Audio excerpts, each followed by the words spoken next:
Hi, this is apple blogs and cooking. ఈరోజు మనం ఉండేది mutton curry and bagara rice.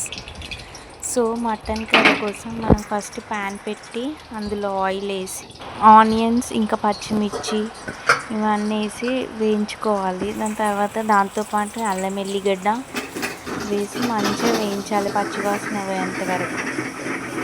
దాని తర్వాత మంచిగా ఆనియన్స్ కూడా రెడ్ కలర్ వచ్చేంత గోలించుకొని దాంతోపాటు కొత్తిమీర కొంచెం కరివేపాకు వేసి కొంచెం పసుపు వేసి మంచిగా ఫ్రై చేసుకోవాలి. ఫ్రై చేసేంతవరకు చిన్న ఫ్లేమ్లో పెట్టుకొని చేసుకోవాలి. దాని తర్వాత మనం మంచిగా మటన్ని వాష్ చేసుకున్న తర్వాత మటన్ అనేది అందులో వేయాలి గిన్నెలో. సో దాని తర్వాత మంచి కలపాలి. కలిపినాక మంచి అంతా కొంచెం సాల్ట్ వేసి మళ్ళీ ఒకసారి మిక్స్ చేయాలి. మిక్స్ చేసి దానికి అనేది కొంచెం పీస్కి అనేది సాల్ట్ మంచిగా పడుతుంది. పట్టి మంచి కలర్ కూడా మంచిగా వస్తుంది. దానిపైన బాండీ పెట్టుకోవాలి. కొంచెం మటన్ ఎట్లుందో చూసుకోవాలి. కొంచెం వాటర్ అనేది ఊరినాయి ఇక్కడ. సో ఆ వాటర్ పోయేంత వరకు మనం ఫ్లేమ్లో పెట్టి తర్వాత అందులో కారం వేసుకోవాలి. కారం క్లిప్ అనేది నేను కొంచెం తీయలేదు.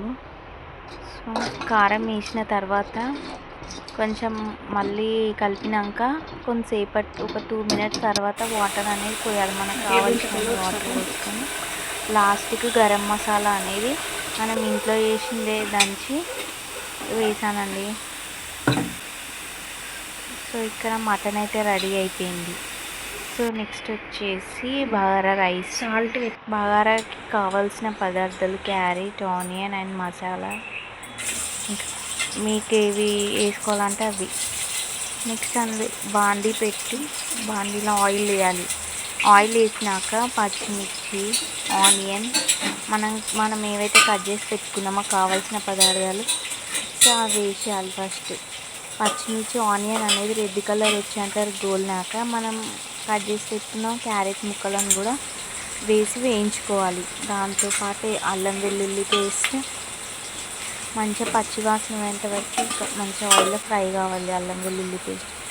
దాంతోపాటు కొంచెం ధనియాల పొడి. ఇక్కడ మేము గరం మసాలా వేయట్లేదండి, ఎక్కువ పడట్లేదు కదా. సో దాని ప్లేస్లో ధనియాల పొడి వేస్తున్నాం. దాంతోపాటు కొత్తిమీర, పుదీనా అండ్ కరివేపాకు 3 కలిసి వేయాలి. వేసినాక మంచిగా అవి కూడా ఫ్రై చేసుకోవాలి. చేసుకున్నాక మనం కావాల్సిన వాటర్ అనేది పోసుకోవాలి. మనం కొలతతోటి ఇప్పుడు సపోజ్ 2 glasses బియ్యం తీసుకున్నాం అనుకో 3 glasses వాటర్ ఆర్ 3.5 అట్లా కొలిచి తీసుకుంటే మనకు కరెక్ట్ వస్తుంది రైస్ అనేది. దాని తర్వాత అది మసలాలి. వాటర్ అనేది మసలేంత వరకు మనం మూత పెట్టుకోవాలి. తర్వాత అక్కడ చూడండి, అక్కడ వాటర్ అనేవి మసులుతున్నాయి కదా. సో అప్పుడు మనం నానబెట్టుకున్న రైస్ అనేది అందులో వేయాలి. అందులో వేసి వాటర్ అనేది మళ్ళీనాకేస్తే రైస్ మంచిగా అవుతుంది అన్నమాట. సో ఇంకా ఒక 10 minutes ఉంచితే మనకు bagara rice and mutton curry ready.